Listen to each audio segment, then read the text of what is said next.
Thank you, Paula. Yes, and so we have learned more about the Gospel of John, so that you may believe that Jesus is the Christ, the Son of God, and that believing makes you live with Him. And we knew that the Gospel of John is a unique perspective of the life of Jesus Christ.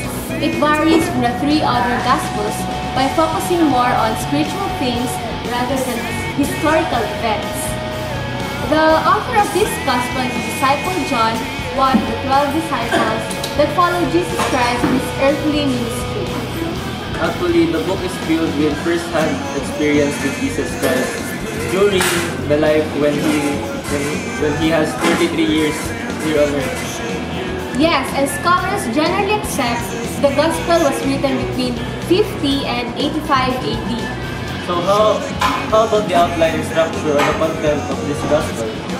Speaking of its content, here is Kyra Madrazo to interview Ma'am Gina Villa Gonzalo, one of the FYDP guides of the well-known University Ateneo de Davao.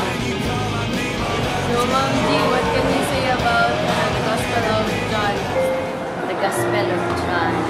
I think among the four Gospels, it's the Gospel of John that you will be moved to understand the thoughts, the hearts, and the minds of John, Saint John. With the three Gospels, Matthew, Mark, and Luke, they're even called Synoptic's Gospel because they have the same accounts about Jesus. But with the Gospel of John, it is something that is different because it is, I think for me, it's the fruit of his very intimate encounter with Jesus. Also, it is the fruit of his personal reflection about God.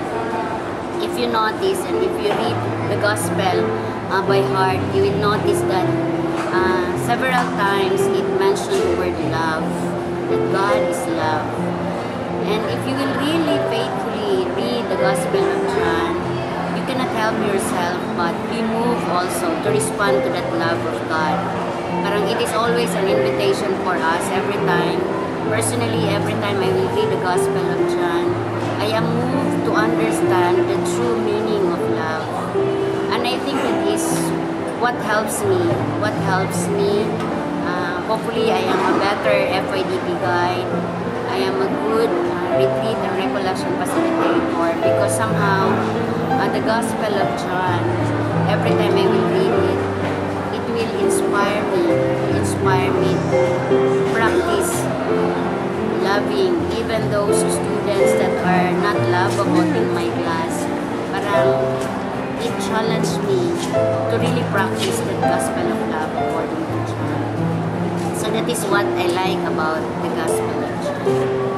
So, Ma'am, do you have any background about the Gospel? I think John, for me, is the beloved disciple. Although I did not read really his life story, I forgot already my theology class when I took my master's degree. But I think he is the beloved of God. I think he's the only one. I think he's the only one with a very personal and intimate encounter with Jesus. That's for me, because he based his gospel accounts from his own experience with Jesus.